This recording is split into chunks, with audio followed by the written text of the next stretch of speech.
ménage de ce dimanche 8 mars aux couleurs de la Journée internationale de la femme. Occasion pour nous de revisiter ce qui a été fait et ce qui ne l'a été pas en matière de droits des femmes. Et pour en parler, deux grandes dames que l'on ne présente plus, combattantes infatigables pour l'égalité homme-femme.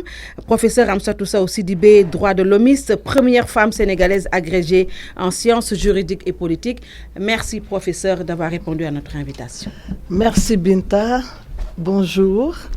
Bonjour à ma sœur Diatou Cissé.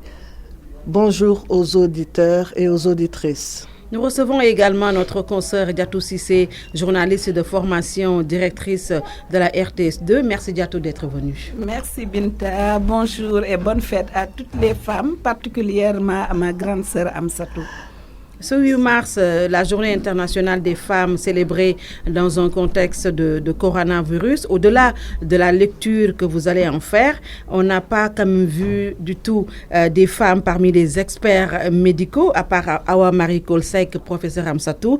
On a comme l'impression que ce secteur est encore un secteur réservé aux hommes.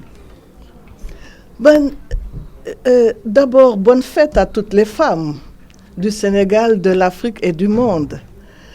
Alors oui, Eva Marie Kolsek, que nous saluons au passage, parce que c'est une femme qui a beaucoup fait dans le domaine de la santé et dans le domaine universitaire. Mais je voudrais dire que dans le domaine de la santé, il y a quand même beaucoup de femmes. Les femmes sont médecins, elles sont sages-femmes, elles sont infirmières. Elles font partie du service technique. Et donc, je pense que leur participation, même si elle n'est pas rendue publique, elle est fondamentale. Et j'ai suivi cet an dernier des émissions au cours desquelles les femmes ont été des porte-paroles et ont présenté l'état d'avancement des actions qui sont menées contre cette maladie qui est le coronavirus. Donc je pense que leur rôle est déterminant. Évidemment, on ne dira jamais non si Madame, notre sœur, le ministre, professeur Eva Marie Kolsek, s'implique aux côtés des autres acteurs, parce que c'est une question de solidarité. Tous les acteurs doivent mettre la main à la pâte et les populations elles-mêmes doivent soutenir l'action des autorités étatiques, des autorités administratives, des autorités de santé. De manière générale. Oui, mais dans toute la chaîne, ce qu'on a remarqué, Diatou, c'est qu'on n'a pas vu des femmes épidémiologues, à part Awa Marie Kol, bien sûr, son nom va revenir certainement. Et au-delà de ce que vous avez constaté et le coronavirus aussi qui tombe aussi en pleine période de Journée mondiale de la femme. Alors, quelle est votre lecture par rapport à tout ça? En fait, je voudrais d'abord conforter un peu les propos de Amsatou. Je pense qu'il faut faire une différence entre la présence et la visibilité.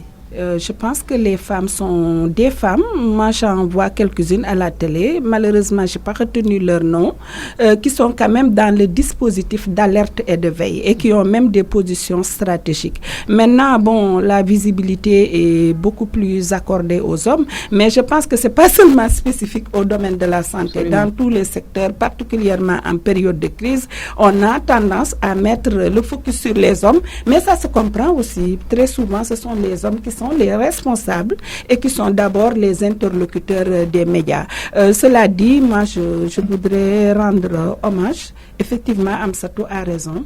Nous avons des femmes d'éminents médecins dans des domaines de compétences très pointus de la médecine et qui font un travail remarquable qu'elles allient comme toutes les femmes à des contraintes de la vie domestique, mais qui sont toujours vaillantes au poste. Absolument. Alors, à l'heure du bilan, professeur Amsatou Sow Sidibé, quel est l'état des droits des femmes 25 ans après Beijing? Alors, 25 ans après Beijing, il y a eu des réformes allant dans le sens de la promotion surtout des droits des femmes. Il y a eu des lois, par exemple au Sénégal, en 1999, il y a eu cette loi qui protégeait les femmes contre les violences. Il y a eu une loi sur la parité qui permet aux femmes d'accéder aux instances de décision. Il y a cette loi sur la nationalité qui permettait aux femmes de donner leur nationalité à leurs enfants. Et cette loi sur l'équité fiscale, donc qui pose plus ou moins un principe d'égalité en matière fiscale. Mais ça, c'est ce qu'il y a de théorique et d'institutionnel. Mais dans la pratique, Binta, l'impression que j'ai en observant notre société, c'est qu'il y a presque un retour en arrière dans la mise en pratique des droits des femmes, qui sont, il faut le rappeler, des droits universels. Des droits universels que Dieu a conférés à la femme parce qu'elle est une personne humaine. Je parle bien de Dieu. Alors, moi je suis musulmane et je me réfère à l'islam. L'islam protège éminemment les femmes. Mais ce que j'observe aujourd'hui, c'est qu'il y a presque un retour à ce qui s'est passé pendant la période avant l'islam dans les pays arabes, où on enterrait les filles vivantes. Quand j'observe, j'ai l'impression aussi qu'on est dans cette société romaine antérieure où il y avait ce qu'on appelle le pater familias, c'est-à-dire ce père puissant qui avait droit de vie et de mort sur les femmes et les enfants. C'est ce que je revis aujourd'hui. Au Sénégal ou en Afrique? Je parle du Sénégal, parce que peut-être que je n'ai même pas le droit de parler de toute l'Afrique, mais j'observe ce qui se passe dans mon pays. C'est particulièrement inquiétant et je crains que ça n'ait l'effet de boomerang. C'est-à-dire que les femmes arrivent à se dire, mais pourquoi ça? Nous ne l'accepterons plus. Écoutez le discours. Le discours est particulièrement violent. Voyez les discriminations qui se traduisent, par exemple, en matière de violence. Les violences les plus atroces aujourd'hui sont vécues par les femmes et les filles. C'est inadmissible. Il y a comme une sorte c'est la discrimination, c'est la violence contre les femmes. On remet en cause ce que Dieu veut, parce que c'est Dieu qui met les femmes à un certain niveau, considérant que ce sont des êtres qu'il a créés, qu'il aime, mais la société réagit autrement.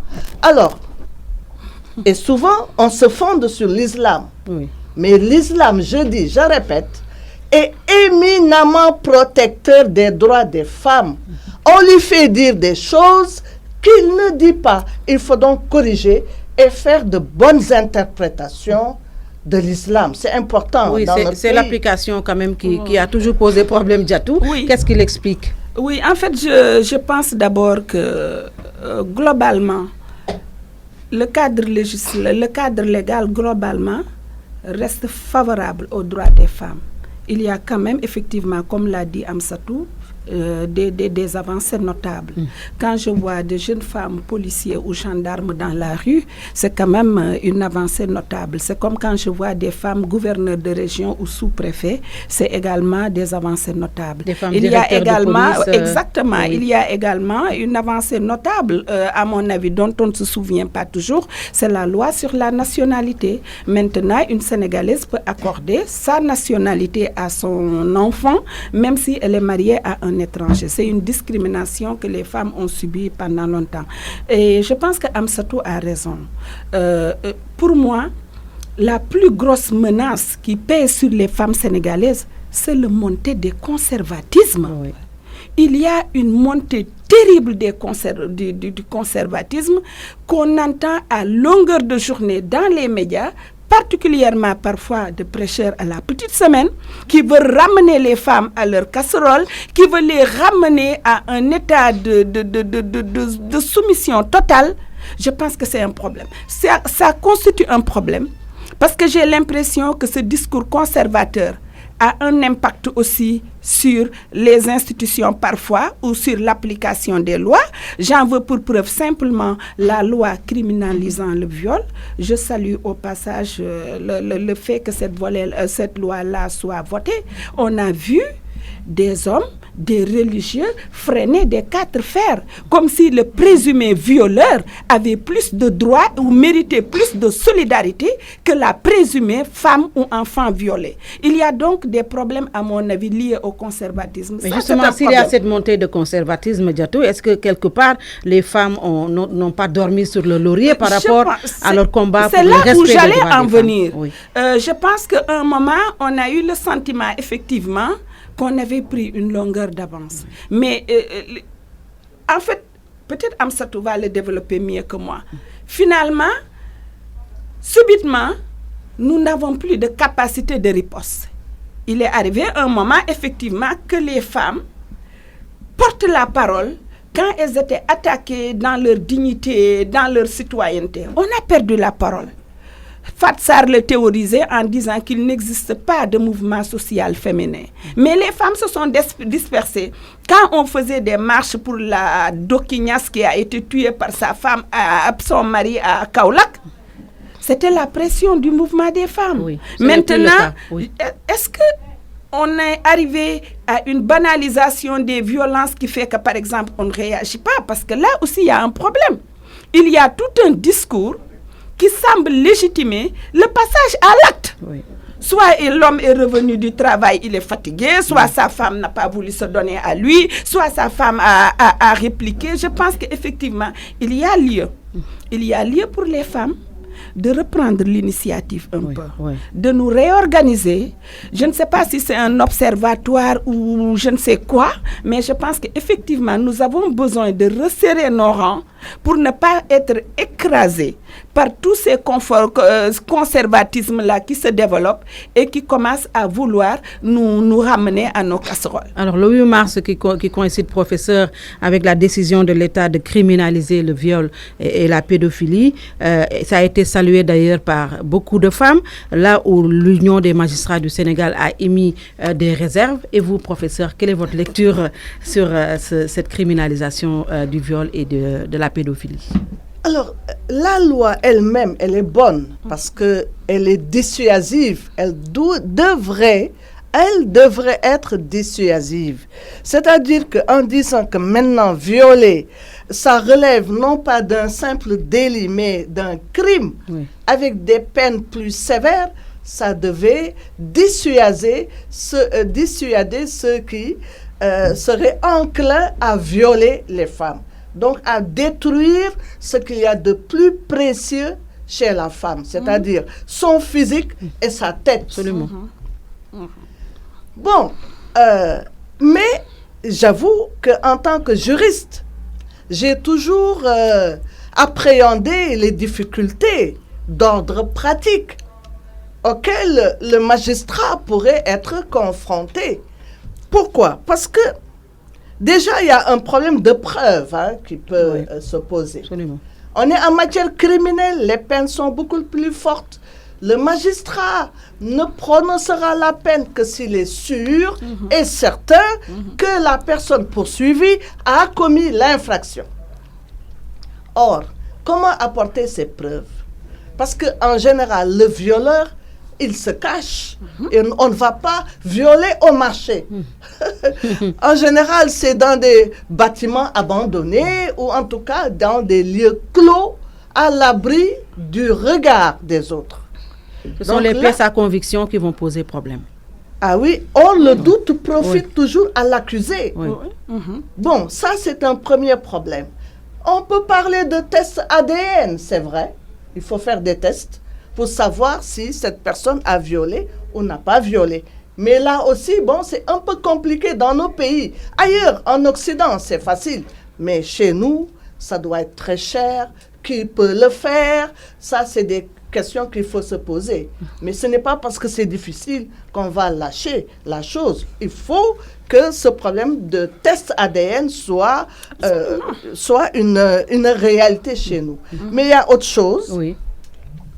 C'est que avant de juger quelqu'un, qui pourrait d'ailleurs être innocenté, il faudra un temps très long, parce qu'il faut faire ce qu'on appelle l'instruction. Il faut instruire. Le juge d'instruction va prendre tout son temps pour s'assurer que ça s'est passé comme ci ou comme ça. Donc, il y aura énormément de temps perdu et les prétoires seront surchargés, les dossiers vont être amassés et on ne jugera qu'au bout d'un temps très long. Ça, ce sont des complications de la loi. Alors moi, ce que je regrette, c'est qu'on n'ait pas appliqué de façon sérieuse l'ancienne loi qui précisait que la peine du viol, qui n'est pas aggravée, je dis bien, le viol simple, va jusqu'à 10 ans. Ce qu'on aurait dû faire, c'est dire que en cas de viol, les 10 ans, on ne va pas y enlever un jour. Vous avez violé, la preuve est établie, vous êtes condamné à 10 ans, pas de circonstances atténuantes, rien. Pas de grâce, évidemment, il n'y a même pas de grâce actuellement pour le viol. Rien. Donc, vous allez purger les 10 années. Je crois que c'est assez dissuasif. 10 ans en prison, 10 ans plein, ça peut dissuader. Donc, je regrette un peu cela. C'était un délit. Et évidemment, quand le viol est compliqué par un meurtre, par exemple, ça c'est autre chose. Ça a toujours été un crime. Ça a toujours été un crime. Bon, voilà là où on en est. Bon, alors, est-ce que, comme il y a des impairs, est-ce qu'il ne faut pas alors, Diatou, revoir cette loi qui criminalise le viol et la pédophilie? Moi, je ne parle pas d'impairs. Je pense qu'en ce qui concerne cette loi, les médias font partie du problème. J'ai l'impression qu'il y a déjà une résistance parce qu'il y a toujours des questions, à mon avis, orientées ou tendancieuses quand il s'agit de cette loi. Pour la veille que je fais, ou bien certains carrément relaient trop les avis défavorables sans qu'on écoute l'autre partie. Moi, je ne vais pas me disputer avec ma grande sœur Aminata, Amsatou, l'applicabilité d'une loi, ce serait de la prétention. Je ne suis pas juriste. Mais je pense qu'il faut partir d'un principe. Déjà, Téliko, qui a parlé au nom de l'UMS, n'a jamais dit que cette loi n'était pas bonne. Comme Amsatou, il a émis des craintes que les longues détentions ne soient encore plus nombreuses. Ça, c'est vrai. Deuxièmement, moi, quand je parle aux hommes, je leur dis, mais cette loi, il ne faut pas la percevoir du haut de votre statut d'homme. Il faut lire cette loi en tant que père, en tant que grand frère, en tant qu'oncle, tout simplement. N'importe quel homme serait dévasté par le viol de sa fille. Donc, ce n'est pas une loi pour les femmes, c'est une loi pour protéger la société, pour protéger nos enfants, nos sœurs, nos épouses, nos tantes. Il faut qu'on le sache. Je pense que c'est important de le savoir. Deuxièmement, quand même, je pense que nos magistrats ne sont pas des automates. Ils savent faire des instructions, tirer des conclusions, faire appliquer quand même la loi. Et pourquoi subitement les gens sont subitement contre lorsqu'on parle du viol? Quand on a criminalisé le yamba ici, quand mon fils qu'on dit top de dalle, qui est monté sur ces grands chevaux? C'est parce que encore c'est les femmes qui sont encore en position de domination et en position de vulnérabilité que derrière les contestations de cette loi, en fait, on lit en frigane tout ce qu'on disait tout à l'heure. C'est tous les conservatismes. Et je pense que ça ne peut pas passer. Il faut bien qu'on se rende compte. Moi, hier, j'étais dans un débat avec les femmes juristes. Imaginez-vous que dans cette région du Sénégal, entre janvier et novembre, 1239 cas de viol ont été répertoriés. Et on dit qu'on ne doit pas prendre des mesures fortes. On doit partir des circonstances atténuantes. Est-ce que c'est lui? Est-ce que c'est pas lui? Est-ce que c'est pas lui? Encore une fois, revenons à la raison. Il n'y a pas de loi spécifique votée pour les femmes. Les lois sont votées pour la société, pour que les femmes et les hommes, pour l'harmonie de la société, puissent aller ensemble, qu'on puisse avoir les mêmes opportunités de protection et de sécurité que les autres. C'est ça que je voulais dire un peu. Maintenant, rapidement sur le test ADN. Amsatou a raison. Il y a beaucoup de femmes qui se retrouvent en détresse, larguées par un amant qui les aurait enceintés et qui refuse la paternité. Moi, je peux faire payer des tests d'ADN peut-être pour ma fille. Amsatou peut le faire. Absolument. Mais il y a toutes ces femmes-là qui sont totalement démunies, dont la pauvreté, qui ont été rendues même davantage vulnérables du fait de leur pauvreté.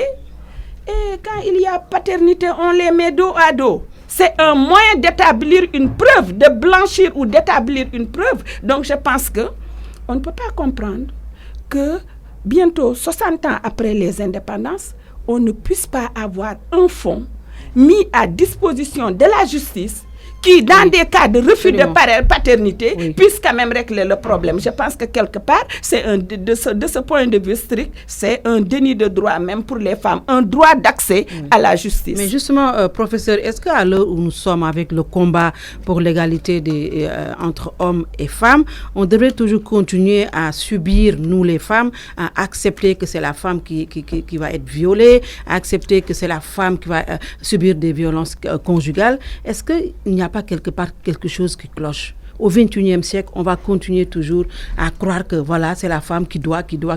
Mais Binta, Diatou, attention à la révolte des femmes. Attention à la révolte des femmes. Les femmes en ont assez. La société ne doit pas perdre de vue cet aspect. Elles sont aujourd'hui en rébellion interne et certaines sont en rébellion externe. Alors, l'État a une forte responsabilité parce que l'État, c'est notre grande sœur Fatou Diagne qui disait qu'il a un sexe masculin, l'État. Alors que il devait être mixte. Alors, l'État doit réagir vite avant qu'il ne se passe des situations regrettables. Absolument. La société elle-même doit se raviser. Ce que nous demandons aussi aux chefs religieux, c'est de rappeler à l'ordre toutes ces personnes qui remettent en cause la religion islamique profonde. Parce qu'il y a des interprétations qui se font de la religion qui sont en porte-à-faux avec ce que Dieu a dit et ce que Dieu a donné aux femmes. Je reviens toujours sur ça. C'est Dieu qui a créé l'homme, qui a créé la femme et qui a reconnu aussi bien à l'homme qu'à la femme des droits. Parce que ce sont des personnes humaines. L'intégrité physique, c'est aussi bien pour l'homme que pour la femme.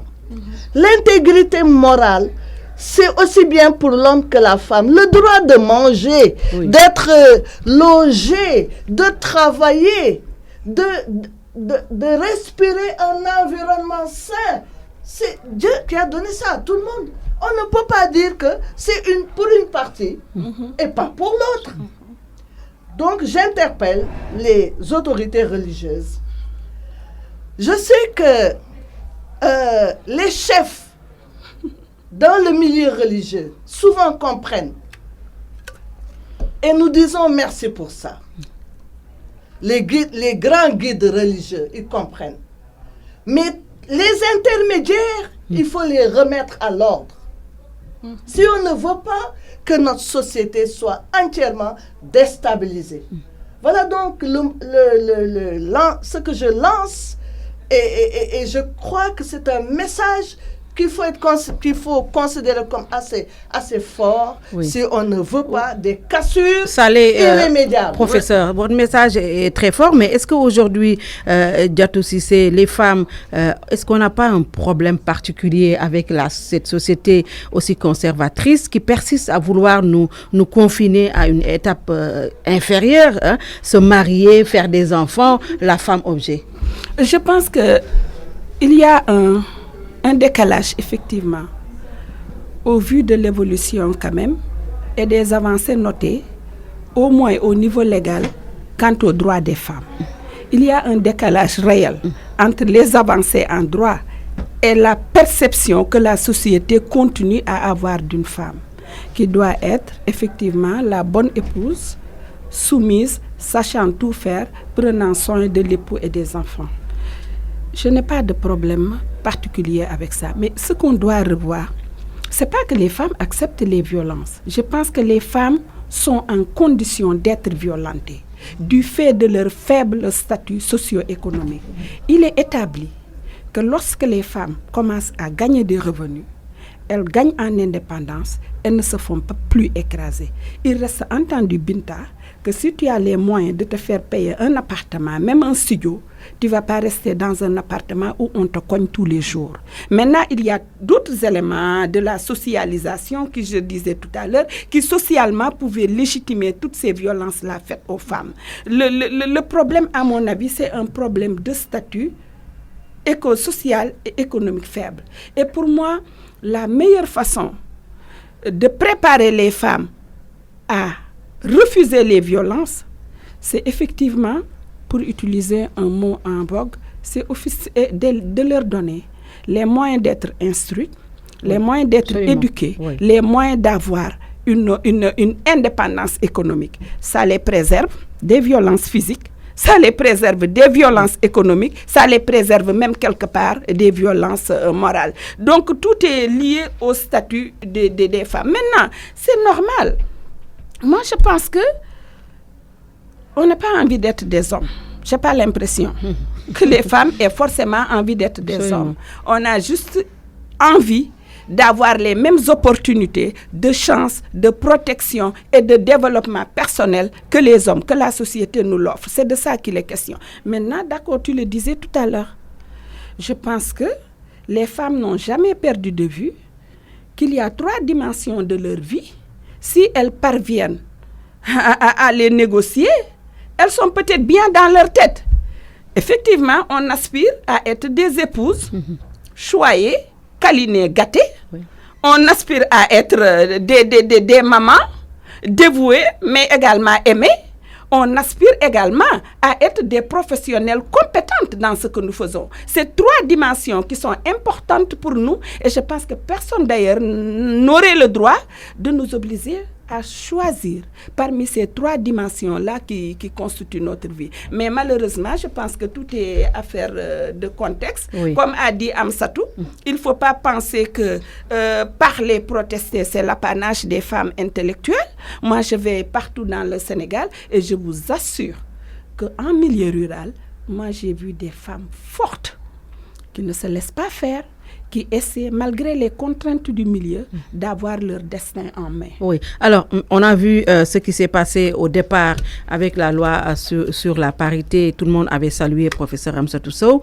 À l'arrivée, on a vu que cette loi n'a pas été bien respectée. De toute façon, dans certaines localités du pays, il faut le dire, que la parité n'est pas du tout respectée. On a vu ce qui se passe à Touba, pour ne pas nommer que Touba. Il y a d'autres localités où la parité, quand même, c'est juste une chimère.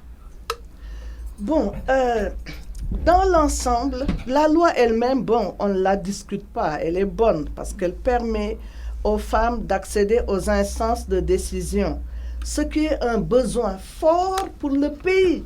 Parce que le leadership féminin, la participation des femmes, elle est d'un intérêt supérieur pour les maisons, pour les quartiers, pour le pays de manière générale.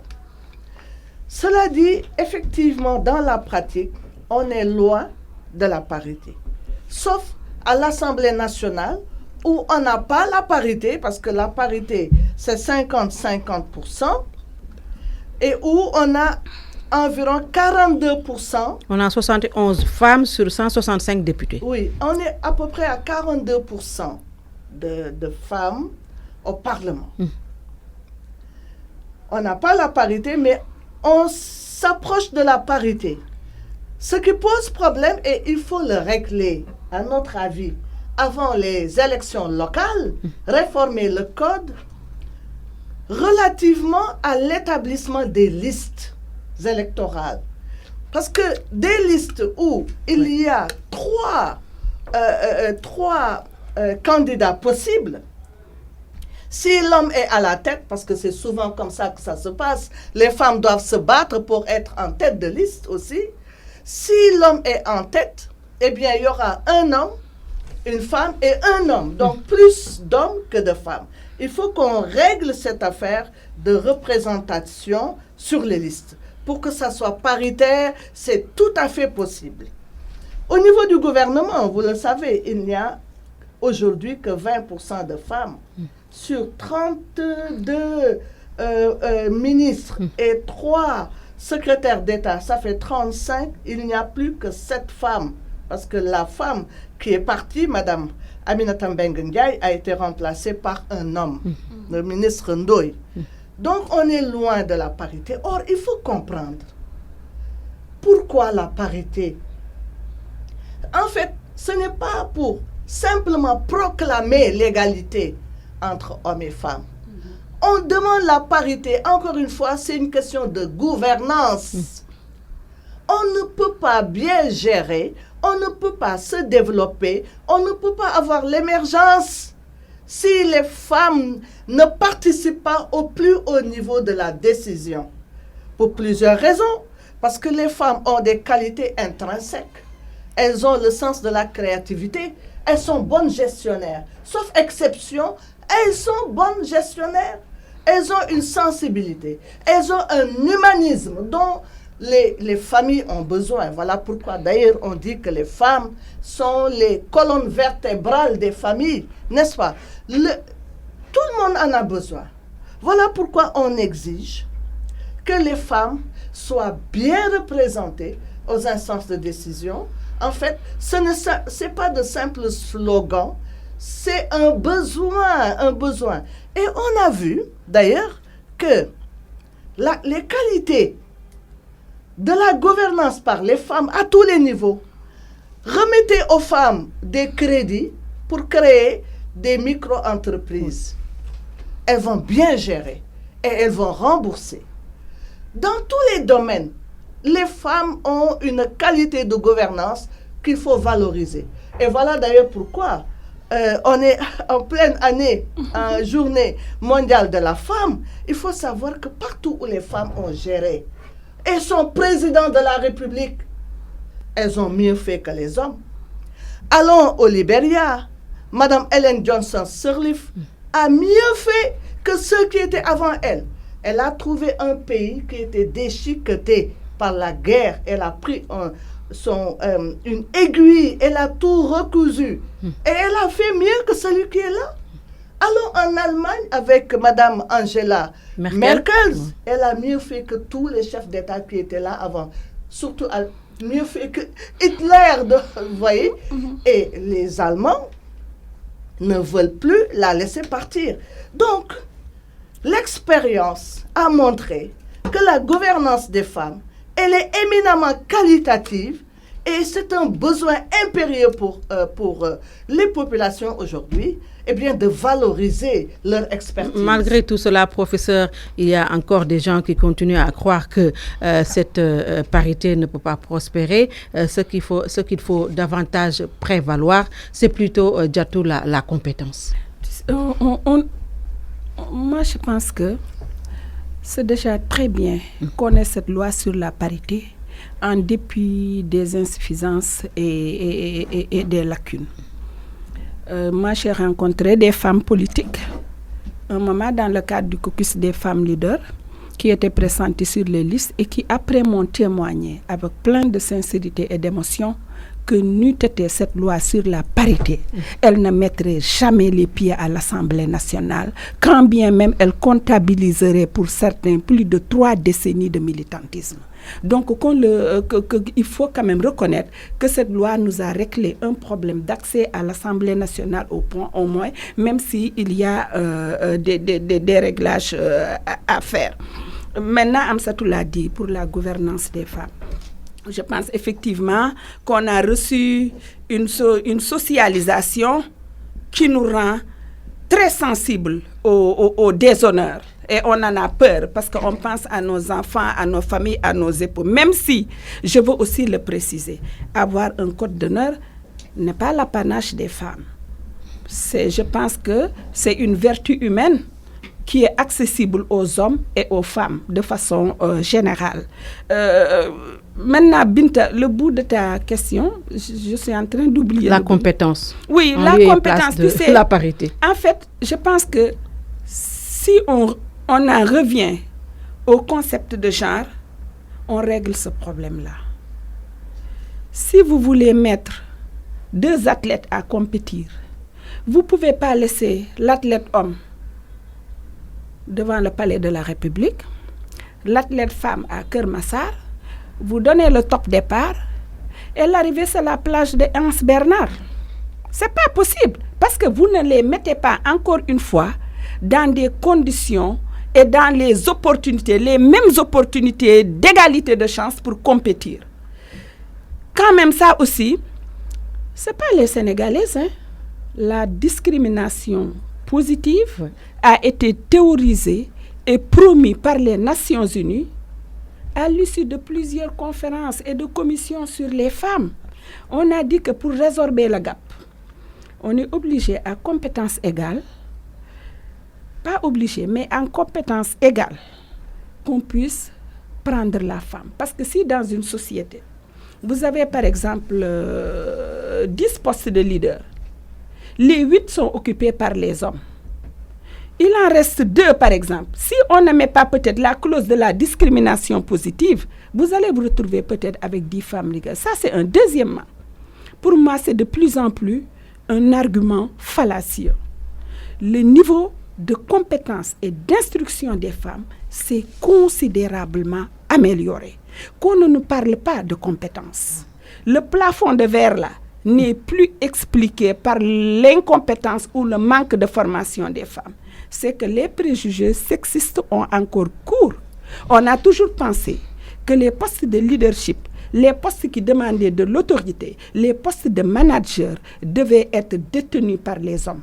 Parce que dans notre socialisation, au départ, effectivement, l'homme incarne l'autorité, le sérieux et la compétence. Il faut qu'on arrête, même pour les députés, tout le monde au départ est monté au créneau pour dire qu'on n'a jamais eu une assemblée aussi nulle.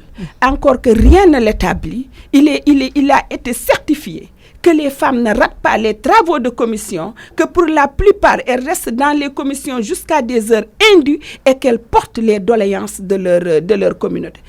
Admettons, Binta, je termine, qu'il s'agit même d'incompétence. Mais s'il y a des députés incompétents à l'Assemblée, pourquoi les femmes n'auraient pas leur lot de députés femmes incompétentes? Puisque c'est une institution publique qui doit être accessible aux 2 sexes, il faut qu'on arrête ce débat. Moi, je ne crois plus au débat sur la compétence. Je ne crois pas également au débat sur le faible niveau des femmes, parce que tout le monde sait que toi, si tu brigues, par exemple, le poste de directeur général de GFM, c'est qu'en ton fort intérieur, tu as évalué tes chances, tes compétences. Nous, on n'est pas les femmes aussi ne sont pas débridées comme ça et veulent s'emparer de tout. Il faut qu'on arrête le débat, à mon avis. Oui. C'est plus au niveau des préjugés sexistes, des stéréotypes, que se pose le problème, qui freinerait l'accès des femmes aux postes de responsabilité plutôt qu'à un déficit de compétences. Oui, et c'est cette même société conservatrice qui fait que la femme a du mal à prétendre, professeur Amsatou Sow, à certains postes, le poste présidentiel, même si vous avez été la première à se jeter dans cette mare au crocodile. L'idée reçue est que Jigéen du Moussa n'est que président de la République parce que Jigéen du Jité Góor. Alors, qu'est-ce qu'il faut faire à ce niveau? Davantage se solidariser entre femmes ou c'est un combat qu'il faut encore mener pour occuper ces postes? C'est un combat que les femmes doivent mener aux côtés des hommes. Nous ne pouvons rien réussir, nous femmes, sans les hommes. Comme les hommes ne peuvent rien réussir sans les femmes. Mais il y a une prise de conscience. Et il y a une question à se poser. Pourquoi nos États reculent régulièrement? Et voyons là où les femmes ont été des chefs d'État. Comment ça s'est passé? Il y a une conscientisation, une sensibilisation à outrance à mener pour que tout le monde comprenne que le fait de mettre les femmes de côté, c'est du gâchis, c'est une perte. C'est une perte pour les familles qui sont de moins en moins épanouies. Vous avez vu les catastrophes maintenant qui sont causées parce que les familles n'ont pas les lignes de conduite nécessaires. Parce que ça, il y a un déséquilibre. La discrimination dans la société rejaillit d'abord dans les familles et dans l'éducation. Il n'y a plus de socle puissant pour porter l'éducation des enfants. Donc il faut revoir la discrimination, c'est une catastrophe. Et alors, se rendre compte de ce gâchis, eh bien, il faut se battre pour que ça disparaisse. Il faut se dire que, à Dina, ce qu'on recherche, c'est l'équilibre. Ce qu'on recherche, c'est le bonheur. Alors pourquoi se dire, je suis plus fort que toi, donc dégage. Alors qu'à deux, on ferait mieux les choses. Il faut absolument qu'on en arrive à se dire que, comme le disait notre sœur Kumba Gawlo Seck,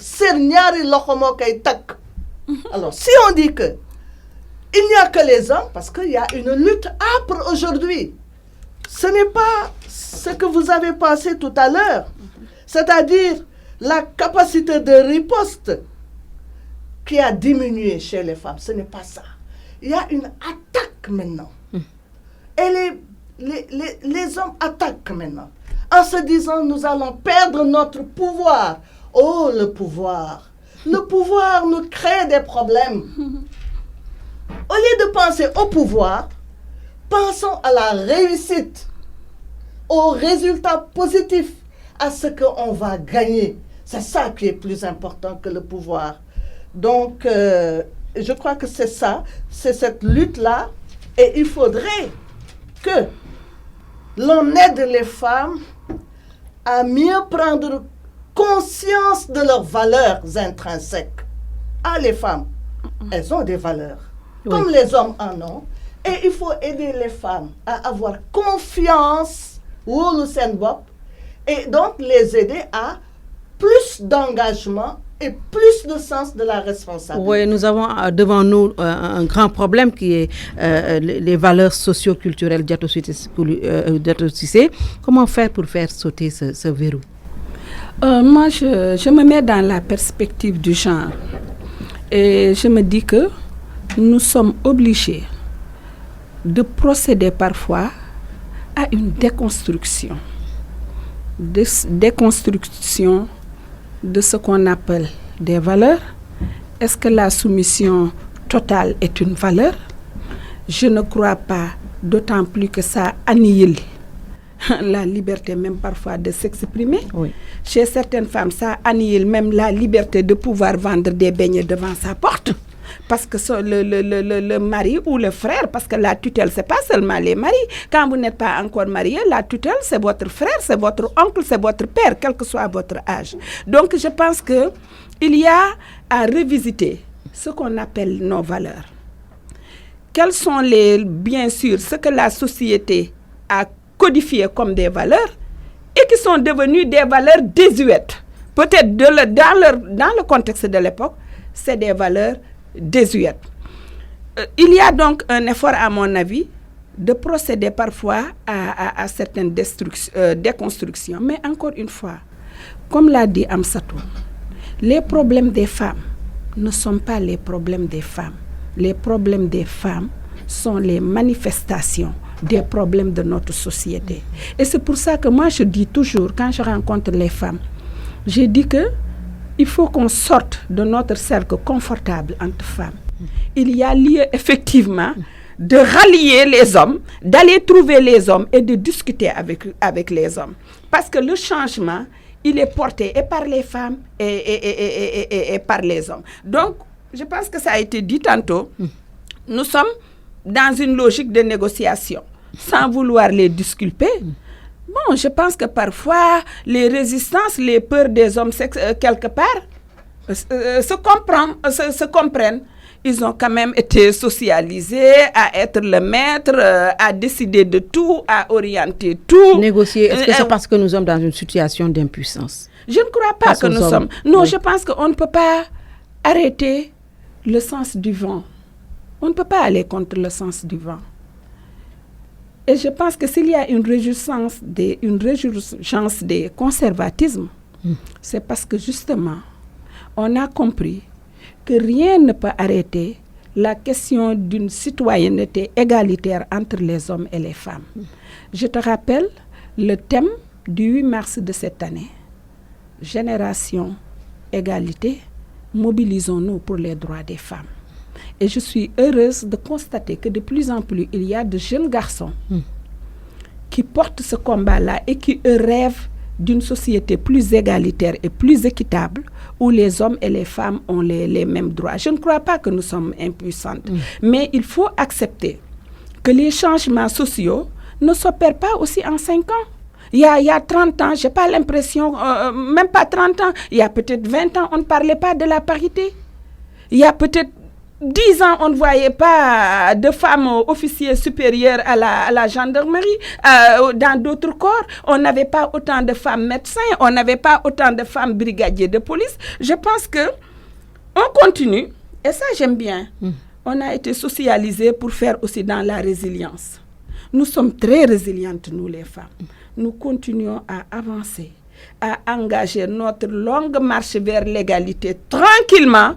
Lorsqu'il s'agit de s'arrêter pour négocier, on s'arrête, on négocie. Quand il faut aussi se battre, on se bat et on avance et je pense qu'on va y arriver. Alors, ce qui veut dire, professeur, que l'égalité des sexes et l'exercice des droits des femmes, le combat va se poursuivre pour vous, défenseurs des droits humains. Vous avez encore du chemin. Vous savez, les droits humains, c'est une quête permanente.